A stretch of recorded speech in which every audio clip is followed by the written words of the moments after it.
Hello students, మీకు రోజుకి 2 గుణింతాలు ఒకసారి 3 గుణింతాలు ఒకసారి చొప్పున ట థ ద ధ న చెప్పేశాను కదా. ఇప్పుడు ఏం చెప్పుకోవాలి మనం? ప ఫ బ భ మ కదా. అందులో ప ఫ గుణింతాలు ఈరోజు చెప్పుకుందాం.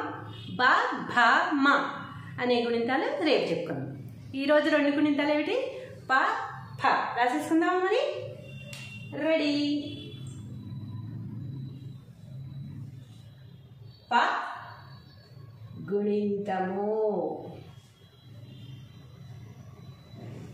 గా కొమ్మిస్తే గు, నా గుడిస్తే నీ, నీకి 0 పెడితే నిం, తా మా కొమ్మిస్తే ము. ప గుణింతము. చూడండి, తలకట్టు అనేది దూరంగా రావాలి, కలిసి ఉండకూడదు. కలిస్తే కనుక వాగుణింతం అయిపోతుంది. అది పాగుణింతం అని తెలియాలంటే తలకట్టు అనేది దూరంగా ఉండాలి. చాలాసార్లు చెప్పిందే మళ్ళీ మళ్ళీ చెప్తున్నా. ప చూడండి, పాకి పొడవుగా తీసుకొచ్చి మధ్యలో నుంచి దీర్ఘం ఇవ్వాలి. అలా కాకుండా ఇక్కడ ఇచ్చేసారనుకోండి కలిపి వా అవుతుంది. కాబట్టి పా అనేది ఇలా ఏ నేర్చుకున్నాం కదా, ఏలో అలా రాసి మధ్యలో దీర్ఘం ఇవ్వాలన్నమాట. అప్పుడు ఇది పా అవుతుంది. పాకు దీర్ఘం ఇస్తే పా, పాకి గుడిస్తే పి, పాకి గుడి దీర్ఘం ఇస్తే పీ, పాకి కొమ్మిస్తే పూ. చూడండి, కొమ్ము అనేది కింద నుంచి రావాలి. పాకి కొమ్మిస్తే పూ ఎక్కడి నుంచి రావాలి? కింద నుంచి. పక్కన పెడితే అది ఘా ఉంది కదా, అది అయిపోతుంది అనమాట కింద వర్తిస్తే. కాబట్టి కింద నుంచి రావాలి. పాకి కొమ్ము దీర్ఘం ఇస్తే పూ, పాకి రుత్వం ఇస్తే ప్రు, పాకి రుత్వం దీర్ఘం ఇస్తే ప్రు, పాకి ఎత్వం ఇస్తే పే, పాకు ఏత్వం ఇస్తే పే, పాకు ఐత్వం ఇస్తే పై. ఏ మాత్రం కూడా ఏది టచ్ అవ్వకూడదు. అందుకే మీకు చాలా దూరంలో పెడుతున్నాను అనమాట. నేను కొంచెం దగ్గరగా పెట్టినా మీరు టచ్ చేసేస్తారేమో అని దూరంగా పెట్టి రాస్తున్నాను. చాలా అబ్జర్వ్ చేయండి, దూరంగా ఉండాలి. లేదంటే మాత్రం వాగుణింతం అయిపోతుంది. అంతే, కలిపాము అంటే వాగుణింతం. పాకు ఒత్వం ఇస్తే పో. మళ్ళీ ఇది చూడండి, పా అనేది ఒత్వము దీనికి ఇవ్వకూడదు అనమాట. పొడవుగా ఇచ్చి పాకు దీర్ఘం ఎలా రాసామో అలాగా ఏలాగా రాసి మధ్యలో ఒత్వం ఇవ్వాలి. అది ఓ అవుతుంది. లేదా కలిపేసి ఇచ్చేస్తే ఓ అవుతుంది అనమాట. అంత డిఫరెన్స్ ఉంది. ఒక్కొక్క అక్షరము తప్పు రాస్తే మొత్తం అర్థం మారిపోతుంది. ఓత్వం కూడా అలాగే ఇవ్వాలి మధ్యలో. పాకి ఆ ఓత్వం ఇస్తే పో. మళ్ళీ ఔత్వం అనేది అలాగే దూరం పొడవుగా పెట్టి ఇవ్వాలి. పాకి ఔత్వం ఇస్తే పావు, పాకి 0 పెడితే పాం, పాకి 2 సున్నాలు పెడితే పా. ఒకసారి మొత్తం చదువుకుందామా? పా పా, పి పీ, పు పూ, ప్రు ప్రూ, పే పే, పై పో పో, పౌ పం, పహ. వచ్చేసింది కదా పాగుణింతం.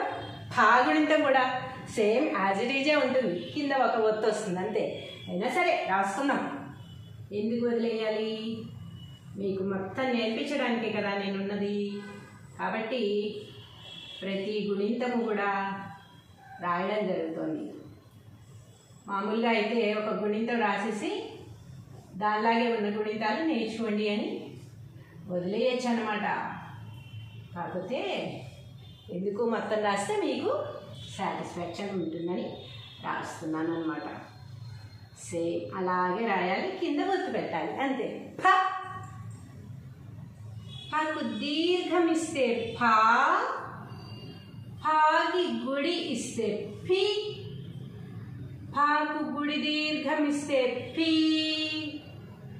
ఫాకి కొమ్మిస్తే ఫు, ఫాకి కొమ్ము దీర్ఘమిస్తే ఫూ, ఫాకి రుత్వమిస్తే ఫ్రు, ఫాకి రుత్వం దీర్ఘమిస్తే ఫ్రూ, ఫాకి ఎత్వమిస్తే ఫే, ఫాకి ఏత్వమిస్తే ఫే,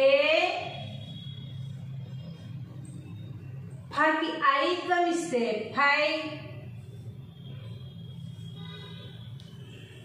ఫాకి ఒత్వమిస్తే ఫో, ఫాకి ఓత్వమిస్తే ఫో, ఫాకి ఔత్వమిస్తే ఫౌ, ఫాకి సున్నా పెడితే ఫాం, ఫాకి 2 సున్నాలు పెడితే ఫా. మొత్తం చదువుకుందాం ఒకసారి. ఫా గుణింతం ఫ, ఫా, ఫి, ఫీ, ఫు, ఫూ, ఫ్రు, ఫ్రూ, ఫె, ఫే, ఫై,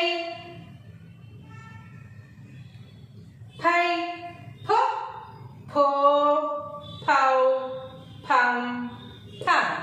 ఇంకో విషయం చూడండి, ఇక్కడ ఈ ఒత్తు ఈ సున్నా పక్కన మాత్రమే రావాలి. సున్నాకి దీనికి సెంటర్లో మాత్రమే రావాలి.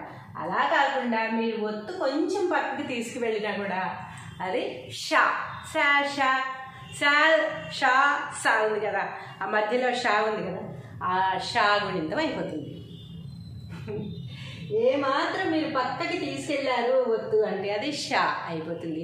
కాబట్టి చాలా జాగ్రత్తగా అబ్జర్వ్ చేస్తూ ఎక్కడ ఒత్తు పెడుతున్నారు, ఎక్కడ కొమ్ము పెడుతున్నారు, ఎంత పొడుగు తీసుకెళ్ళి పెడుతున్నారు, దీర్ఘం ఎలా పెడుతున్నారు, అన్నిట్లాగే కాదు కదా. ఇవి పాప అనేసి వరుసగా పెట్టుకుంటూ వెళ్ళిపోతే బా అయిపోతుంది. ఒత్తు పక్కకి పెడితే షా అయిపోతుంది. ఏమాత్రం కొంచెం చేంజ్ వచ్చినా కూడా అక్షరం మారిపోతుంది, అర్థం కూడా మారిపోతుంది. కాబట్టి చక్కగా చూసుకుని నేర్చుకుని ఎలా చెప్తున్నామో అబ్జర్వ్ చేసి మాత్రమే చదువుకోవాలి, రాసుకోవాలి. ఓకేనా?